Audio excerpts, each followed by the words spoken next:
ఇవాళ Nellore central jail నుంచి మాజీ మంత్రి కాకాని గోవర్ధన్ రెడ్డి విడుదల కానున్నారు. 85 రోజులుగా వివిధ కేసుల్లో నెల్లూరు సెంట్రల్ జైల్లో రిమాండ్ ఖైదీగా ఉన్న కాకాని గోవర్ధన్ రెడ్డి నిన్న షరతులతో కూడిన బెయిల్ మంజూరు చేస్తూ హైకోర్టు తీర్పునిచ్చింది.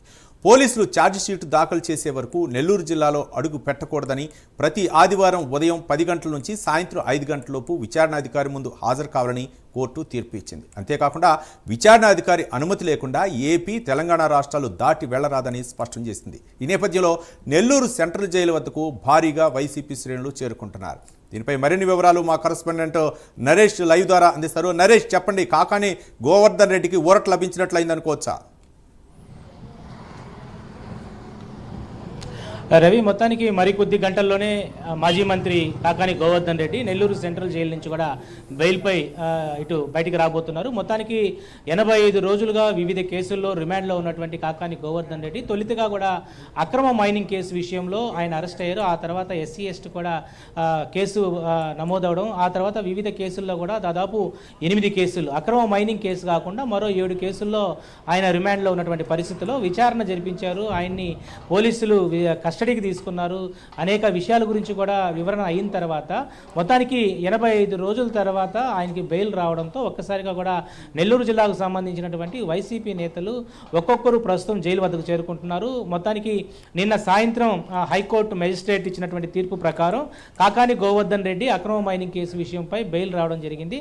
ఆయనకి కొన్ని షరతులతో కూడినటువంటి బెయిల్ ఇవ్వడం జరిగింది. కాకాని గోవర్ధన్ రెడ్డి ప్రతి ఆదివారం కూడా 10 గంటల నుంచి సాయంత్రం 5 గంటల లోపల ఆయన విచారణ అధికారి కాడికి వచ్చి ఏదైతే పోలీస్ స్టేషన్కి సంబంధించినటువంటి వాటికి రావాల్సిందిగా షరతులు కూడినటువంటి కొన్ని ఇవ్వడం జరిగింది. అదేవిధంగా మరికొన్ని షరతులు కూడా ఇవ్వడం జరిగింది. ఏపీ, తెలంగాణ దాటే అవకాశం లేదు, ఈ ప్రాంతాల్లోనే ఉండాలి, బయట ప్రాంతాలకు వెళ్ళడానికి లేదు. అదేవిధంగా విదేశాలకు వెళ్లకుండా ముందుగానే విచారణ అధికారి వద్ద పాస్పోర్ట్ను కూడా ఇవ్వాలని చెప్పి ఒకవైపు షరతులతో కూడినటువంటి బెయిల్ మంజూరు చేయడం జరిగింది. మొత్తానికి కాకాని గోవర్ధన్ రెడ్డి మనం చూస్తే దాదాపు మాజీ మంత్రి కాకాని గోవర్ధన్ రెడ్డి 85 రోజులుగా కూడా ఆయన కస్టడీలోనే ఉన్నారు. వివిధ కేసుల్లో రిమాండ్లో ఉండి ఈరోజు సాయంత్రం 4 గంటలకు కానీ 5 గంటలకు కానీ కొన్ని ఫార్మాలిటీస్ ఉంటాయి కాబట్టి జైలుకు సంబంధించినటువంటి ఫార్మాలిటీస్ అన్నీ పూర్తి అయిన తర్వాత బయటకు వచ్చేటువంటి అవకాశం కనపడతా ఉంది.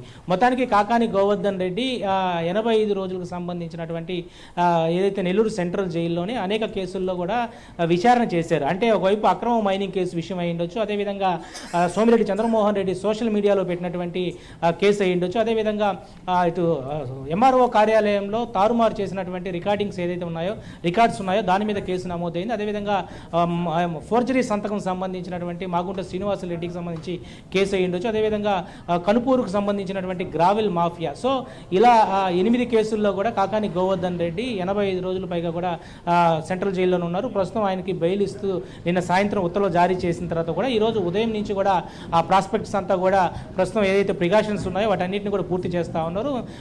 4 గంటల నుంచి 5 గంటల మధ్యలో కాకాని గోవర్ధన్ రెడ్డి వచ్చే అవకాశం కూడా కనపడతా ఉంది. కాకాని గోవర్ధన్ రెడ్డి ప్రస్తుతం ఇటు జిల్లా అధ్యక్షులుగా ఉన్నారు. సో జిల్లా అధ్యక్షులుగా ఉన్నటువంటి కాకాని గోవర్ధన్ రెడ్డి 85 రోజులుగా జైల్లో ఉండడంతో ఇటు కక్షపూరితమైనటువంటి రాజకీయాలకు తెరలేపుతున్నారని చెప్పి ఒకవైపు వైఎస్ఆర్సీపీ ప్రభుత్వం పదే కూటమి ప్రభుత్వంపై విరుచుకుపోయినటువంటి పరిస్థితి మనం చూస్తూనే ఉన్నాం. అదేవిధంగా రాష్ట్ర వ్యాప్తంగా కూడా మాజీ మంత్రులు అనేక మంది కూడా జైలు పాలైనటువంటి పరిస్థితి అయితే ఉంది. గత 5 ఏళ్ల కాలం పాటు జరిగినటువంటి అవినీతి అక్రమాలు ఏవైతే ఉన్నాయో వాటన్నిటికి సంబంధించి ఎవరిని కూడా వదిలిపెట్టేది లేదంటూ కూడా ఒకవైపు కూటమి ప్రభుత్వం ముందుకెళ్తున్నటువంటి పరిస్థితిలో మొత్తానికి కాకాని గోవర్ధన్ రెడ్డి 85 రోజులు సెంట్రల్ జైల్లో శిక్ష అనుభవించి బెయిల్పై వస్తున్నటువంటి కాకాని గోవర్ధన్ రెడ్డి కోసం ప్రస్తుతం అయితే వైఎస్ఆర్సీపీ శ్రేణులంతా కూడా ఎదురు చూస్తూ ఉన్నారు.